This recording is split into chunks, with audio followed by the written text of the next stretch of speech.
Chapter 8 Train Your Hardest. Alright, point, listen up. Starlight Game is getting close to where we are, and we need to be prepared. So we're going to use this time today to train for when the fight comes our way. So get ready to train your flank up, and don't you dare slack. Now let's do this. The Rainbow Dash had just given the opponents one for use encouragement talks before the training began. After seeing the first attack on North Bay, the opponents returned to make sure Starlight would stop once and for all. They used several blocks of wood as a target, which Rainbow Dash had painted a rather bad picture of Starlight Glimmer on.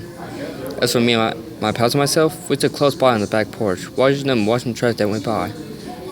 This is about the highway, yet there isn't a whole lot of traffic. Come in, Emily. But again, people are probably too scared to drive after seeing that footage of North Bay. No doubt, Patrick agreed as he leaned inside my house. I mean, let's look at what she's done. She set homes on fire, derailed a train, burned up vehicles on the highway, screwed up medicine on the side of the building, and attacked people with magic. Am I forgetting anything? Nope, you covered it all, Patrick, I said. Ryan just shook his head. Hard to believe this is all for real. And that's the battle against Starlight Glimmer is getting closer. Now I can see why you were hiding the truth, Matthew. Yeah, and I'm sorry again about that. It's fine, Matt. At least now we know, said Patrick. And now we can actually help. It's a good thing you have extra paintball guns, though at least me wondering if they would be effective on Starlight. I mean, can't unicorns use shoes built to block attacks? They can, but that's why we got time our moves perfectly. So while the opponents strike, we hit him when he least expects it.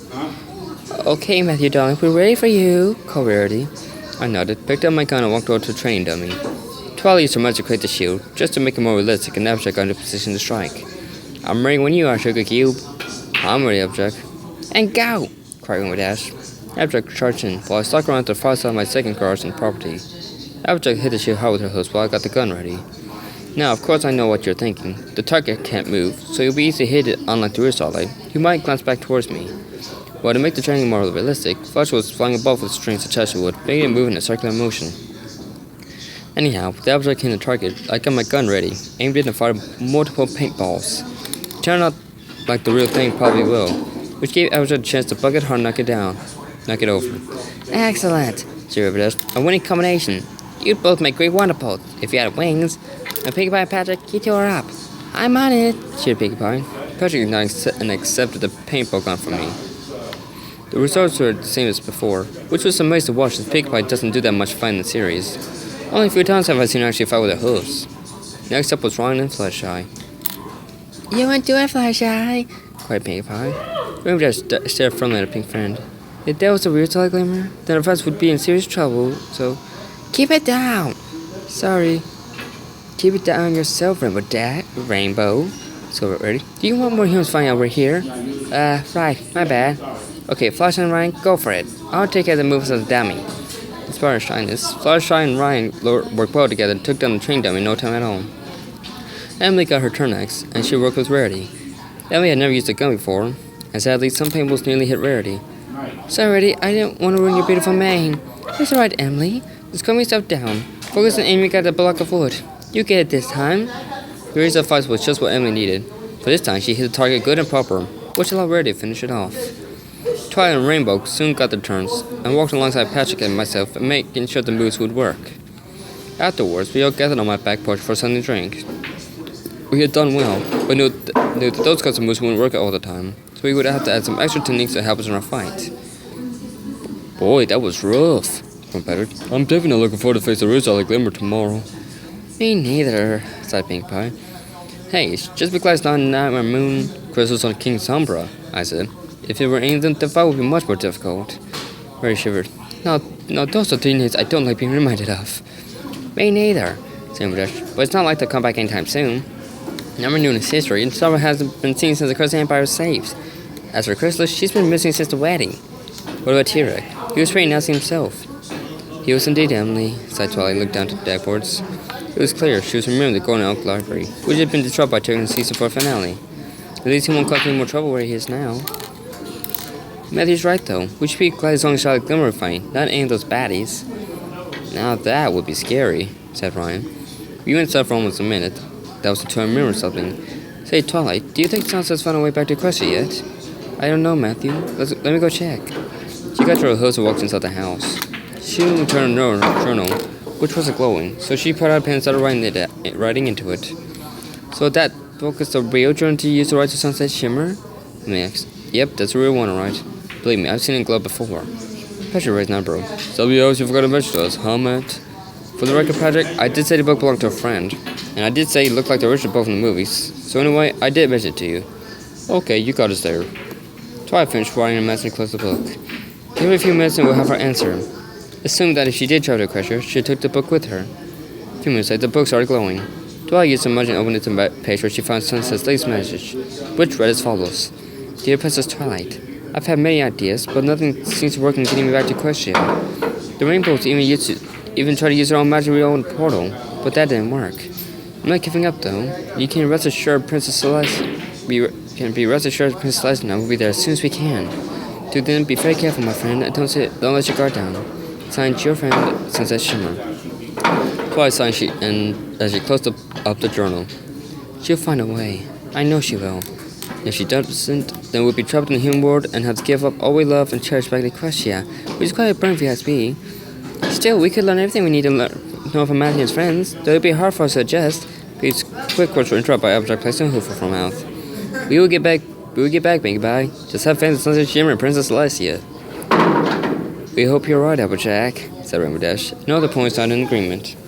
Nightfall soon came and we were once again back inside, watching the news to see if there were any more reports of attacks in small towns of the North Bay. So far, there were none. Now, since my friends had checked out the hotel, and the town knew Lisco was almost 30 minutes away, it made more sense to have them stay here. Patrick ended up taking a room Brady had been staying originally. Ryan got the futon downstairs. When we got my room, the ponies agreed to share one room together. Twilight, on the other hand, or whoever in case, agreed to stay upstairs in the living room with me. Just so that if she started showing up in the middle of the night, we'd see her and be able to alert every pony and everyone. So far, nothing on attacks, said Ryan. Maybe she decided to give up. I mean, the length of the journey is not worth it, is it? You're still underestimating, Ryan, said Rainbow Dash. Revenge is a powerful motivation. When the pony wants it, they'll travel to the ends of the Questia to get it. Or travel from my country here in this case. I have to go with Rainbow Dash on this one, guys. Starlight's not going to stop till she finally has a chance to face off against us, I said. But hopefully she'll be worn out by the time she gets here, said Flush with her timid voice. I mean, she has been walking for several days already, and probably with little rest. Perhaps you're right, Flasheye. If that's true, we do have a fighting chance, said Twilight. A little later, the news showed a helicopter looking down the pony that attacked North Bay. By the looks of it, she was now passing through the town of Latchford, which was an hour's drive away from where I lived. Ryan did the calculations. With the speed she's going at, it might be between 4 or 5 a.m. tomorrow when she arrives. Sorry, Fluttershy, growing further as she looked at the screen, but I can tell she's going to be tired when we have to face her. Well, there's no harm in hoping, muttered Fluttershy. Meanwhile, police officers have been placed outside the town of Lisbert, ready to put a stop to the attacker.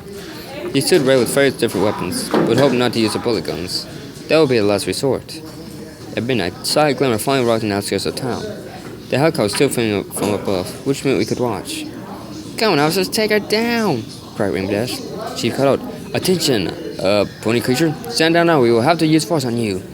Charlie Glim laughed. Do your worst. I need a real challenge after all. The officers ordered her to stand down, but she wouldn't, so they fired beanbags at her.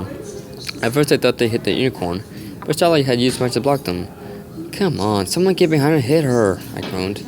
But no one did. They continued to stand in front of her as tasers were used next. The hero, of course, used it against a magic shield. All the while, the chief police kept ordering Charlie to stand down. You can just shut up for all I care. I am to meet Twilight Sparkle, and you won't stop me, she smirked. After using all their other weapons, they had no choice but to pull out their real guns. Last chance, get down on the ground or we will shoot. Charlie smirked. You would do no such thing. Her shield finally vanished. Did she just give up? The Jax. Oh no, darling, not a chance, Jan Verdi. I know what she's going to do. So do I, groaned Twilight, and it won't be good. An overfly appeared on the end of Starlight's horn, which got bigger and bigger until it was at a good size. Then she fired it. It hit the officer's heart, sending them flying and knocking many of them out cold. I didn't know unicorns could do that, guessed Emily. Well, we can, with practice. From where we were, we could see Starlight's mark walk past the officers. She then walked down the hill and head for the turnout that would lead her to New Headskirt. Come on, don't turn that road. Don't turn on that road, I muttered to myself hopefully.